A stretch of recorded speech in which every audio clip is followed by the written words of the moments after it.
Mutton కూర మనం నార్మల్గా రెగ్యులర్గా చేస్తూ ఉంటాం, కానీ పెద్దవాళ్ళు చేసింది చాలా అద్భుతంగా ఉంటుంది కదా. వాళ్ళు కట్టెల పొయ్యి మీద మంచిగా గిన్నెలో చేస్తారు. మనం ఇప్పుడు కుక్కర్లో చేస్తున్నాం కాబట్టి మరీ అంత టేస్ట్గా వాళ్ళు చేసినంత కాకుండా ఏదో ట్రై చేయొచ్చు. అది మా నాన్నమ్మ చేసిన రెసిపీలో నేను ఒకటి చూపిస్తాను, చాలా టేస్టీగా ఉంటుంది. ముందుగా స్టవ్ వెలిగించి ప్యాన్ పెట్టేసుకొని దాంట్లోకి 1 టేబుల్ స్పూన్ ధనియాలు, లవంగా, ఇలాచి, కొంచెం దాల్చిన చెక్క, 1 స్పూన్ జీలకర్ర వేసేసుకోవాలి. ఇవి మంచిగా ఫ్రై చేసుకోవాలి చిన్న మంట మీద. ఇది మాడకుండా చిన్నగా ఫ్రై చేసేసుకోవాలి. ఇవి ఇలా ఫ్రై చేసుకున్న తర్వాత ఒక ప్లేట్లోకి తీసేసుకోవాలి. తర్వాత అదే ప్యాన్లోకి నేను పచ్చి కొబ్బరి ముక్కలు వేస్తున్నాను. మీ దగ్గర ఎండు కొబ్బరి ముక్కలు ఉన్నా వేసేసుకోవచ్చు. కొంచెం చిన్నగా కట్ చేసేసుకొని వేయించుకోవాలి. తర్వాత వీటిని మనం కొద్దిసేపు నానబెట్టేసుకోవాలి వాటర్లో.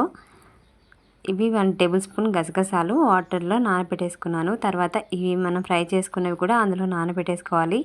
ఇది చేసే ముందు ఒక అర్ధగంట ముందు నానబెడితే మనకి ముక్కలు అనేది మంచిగా సాఫ్ట్గా మంచిగా పేస్ట్ అవుతుంది. తర్వాత కుక్కర్ పెట్టేసుకొని అందులోకి నూనె వేసుకోవాలి.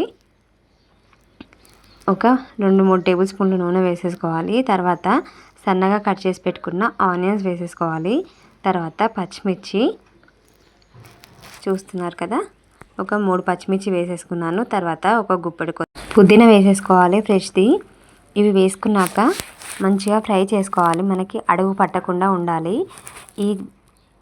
ఈ రెసిపీ చేసేటప్పుడు అయితే మా నాన్నమ్మ మంచిగా కట్టెల పొయ్యి మీద చేసేది, చాలా అద్భుతంగా ఉంటుంది కట్టెల పొయ్యి మీద చేస్తే మాత్రం. తర్వాత 2 టేబుల్ స్పూన్ల అల్లం వెల్లుల్లి వేసుకోవాలి. ఈ రోజుల్లో కుక్కర్ వచ్చేసింది కాబట్టి కుక్కర్లో వేసుకొని 5 నిమిషాలలో కుక్ చేసుకుంటున్నాము. కానీ అంత టేస్ట్ ఉండదు కదా, మనం కట్టెల పొయ్యి మీద చేసుకునే అంత టేస్ట్ అయితే ఉండదు. ఏదో ట్రై చేస్తున్నాను. తర్వాత పసుపు వేసుకోవాలి. మనం ముందుగా కడిగి పెట్టుకున్న మటన్ వేసుకోవాలి. నేను ఇది కేజీ మటన్ తీసుకున్నాను. ఇదంతా అందులో వేసేసుకొని కలిపేసుకోవడమే.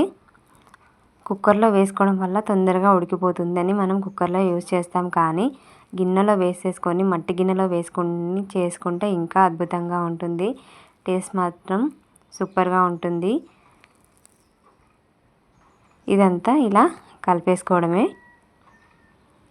మనకి ఆయిల్ అంతా సపరేట్ అయ్యేంత వరకు కుక్ చేసుకోవాలి. ముందే మనం కుక్కర్ మూత మాత్రం అస్సలు పెట్టకూడదు.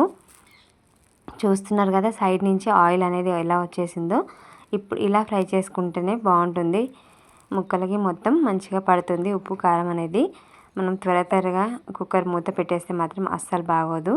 తర్వాత అందులోకి 2 టేబుల్ స్పూన్ల కారం వేసుకోవాలి. తర్వాత రుచికి తగినంత ఉప్పు వేసేసుకోవాలి. తర్వాత ఒకసారి కలిపేసుకోవడమే. కారం వేసిన తర్వాత కూడా ఎంబటే మూత పెట్టకూడదు. కుక్కర్ మూత కొంచెం ఆయిల్లో ఫ్రై కావాలి కారం ఉప్పు అనేది. తర్వాత మాత్రమే మనం సరిపడినన్ని నీళ్ళు వేసేసుకొని మూత పెట్టేసుకోవాలి. ఇదంతా ఒకసారి కలిపేసుకొని మూత పెట్టి మరో 2 నిమిషాలు కుక్ చేసుకోవాలి. తర్వాత మూత తీసేసిన తర్వాత చూస్తున్నారు కదా ఎంత చక్కగా మనం వాటర్ వేయకుండా ఎంత చక్కగా ఉడుకుతుందో.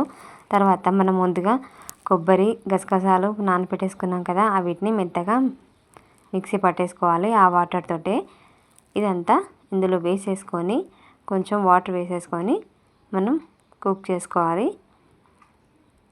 చూస్తున్నారు కదా, ఇది ఇందులో వేసేసుకొని సరిపడినన్ని నీళ్ళు కూడా వేసేసుకోవాలి.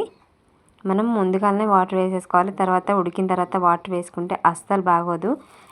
ఇప్పుడే మనం కన్సిస్టెన్సీకి తగ్గట్టుగా వాటర్ అనేది వేసేసుకోవాలి. తర్వాత మూత పెట్టే ముందు కొంచెం కొత్తిమీర వేసేసుకోవాలి. కొత్తిమీర వేసేసుకొని మూత పెట్టేసుకొని కుక్ చేసుకోవడమే. ఒక 3 విజిల్స్ అయితే సరిపోతాయి. కరెక్ట్గా 3 విజిల్స్ మీడియం ఫ్లేమ్లో పెట్టేసుకొని కుక్ చేసుకుంటే పర్ఫెక్ట్గా ఉడికిపోతుంది. చూస్తున్నారు కదా ఆయిల్ అనేది ఎంత బాగా సపరేట్ అయిందో, పైకి తేలింది కదా. ఇంత ఆయిలా అని అనుకోకండి, ఎందుకంటే మటన్లో ఫ్యాట్ ఉంటుంది కాబట్టి, అది కూడా ఉంటుంది కాబట్టి అలా ఆయిల్ అనేది కనిపిస్తూ ఉంటుంది. ఇదంతా ఒకసారి కలిపేసుకుంటే నార్మల్గానే ఉండిపోతుంది కర్రీ అనేది. తర్వాత కొంచెం కొత్తిమీర, మనం ముందుగా గ్రైండ్ చేసుకున్న మసాలా ఉంది కదా అది కూడా వేసేసుకొని ఒకసారి కలిపేసుకొని స్టవ్ ఆఫ్ చేసేసుకోవడమే. అంతే, ఎంతో చక్కగా ఉండే మటన్ గ్రేవీ కర్రీ రెడీ అయిపోయింది. ఇది పాతకాలంలో చేసే మటన్ గ్రేవీ కర్రీ అండి. చూస్తున్నారు కదా ఎంత గ్రేవీలా ఉందో.